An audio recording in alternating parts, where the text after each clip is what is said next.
السلام عليكم ورحمة الله وبركاته. أهلا بيكم في فيديو جديد. فيديو النهاردة في الصيدلية. ما تنسوش اللايك والاشتراك في القناة فضلا وليس أمرا.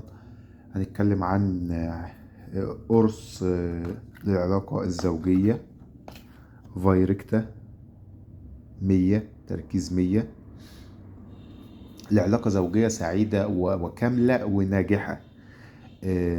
طبعا هو مادة سلندافيل، نفس المادة الفعالة بتاعت الفياجرا اللي هي الفايزر، اللي هي تبع شركة فايزر الأمريكي، اللي هي العلبة دي اتكلمنا عليها في فيديو قبل كده. العلبة دي 4 أقراص ب144 جنيه.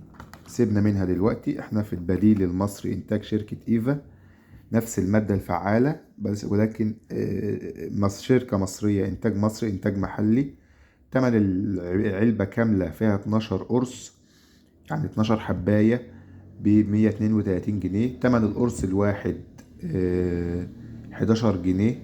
تمن الشريط 4 أقراص 44 جنيه.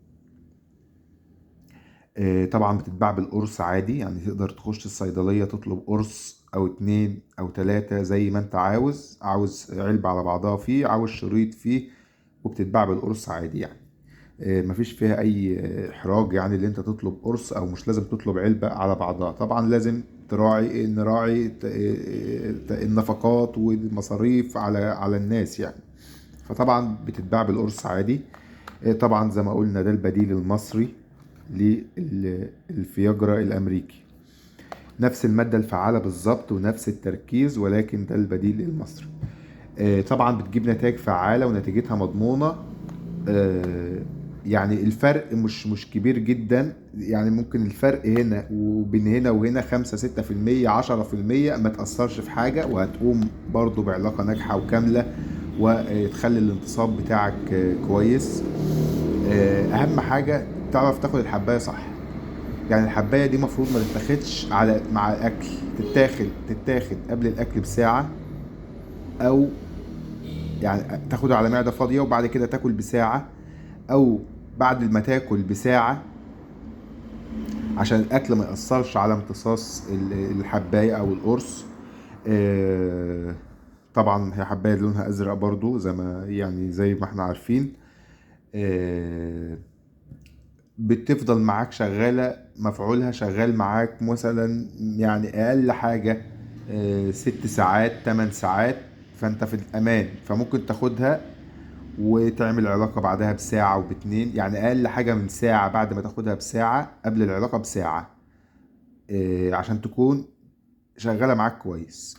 عشان في ناس بتقولك أنا خدتها وما عملتش معايا حاجة. أنت خدتها ودخلت عملت علاقة فورا، فبالتالي ما لسه ما اشتغلتش معاك، فلازم تستنى ساعة على ما مفعولها يشتغل.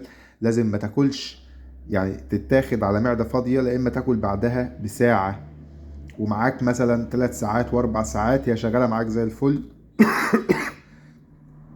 مفيش مشكلة. آه، بس ده كل اللي احنا قلناه. طبعا الأعراض الجانبية لكل الحاجات اللي هي الانتصاب معظمها يعني كلها واحد، نفس الأعراض الجانبية: احمرار الوجه، حرقان في الصدر، آه، صداع، حاجات من دي كلها بتحس بيها. ممكن تحس بحاجة واحدة، ممكن ما تحسش بحاجة خالص. دي أعراض جانبية طبيعية جدا، ممكن تحس بيها وممكن ما تحسش بيها. بس ده أهم حاجة اللي أنت تاخدها قبل العلاقة بساعة.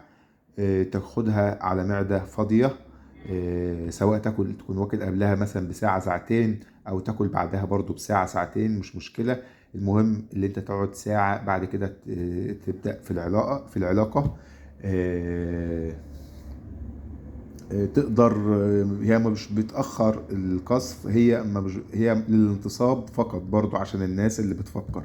ولكن هي بتزود معاك الانتصاب وبتطول وقت الانتصاب، حتى لو حصل قذف بتلاقي الانتصاب لسه شغال، وتقدر تكمل 1 و2 و3 زي ما انت عاوز لحد ما بتزهق تماما يعني. القذف بيبقى له حاجات تانية، انت مش في حاجة ليها، لان انتصابك مازال شغال، فانت مش محتاج قذف في حاجة خلاص، حتى لو تم القذف فالانتصاب مازال موجود، والانتصاب مازال شغال. نتمنى للجميع حياة زوجية يعني سعيدة وبدون مشاكل، حياة صحية، حياة جميلة. ما تنسوناش باللايك والاشتراك في القناة فضلا وليس أمرا. أي استفسار ممكن تكتبوا لنا في كومنتات وإحنا نرد عليكم. والسلام عليكم ورحمة الله وبركاته.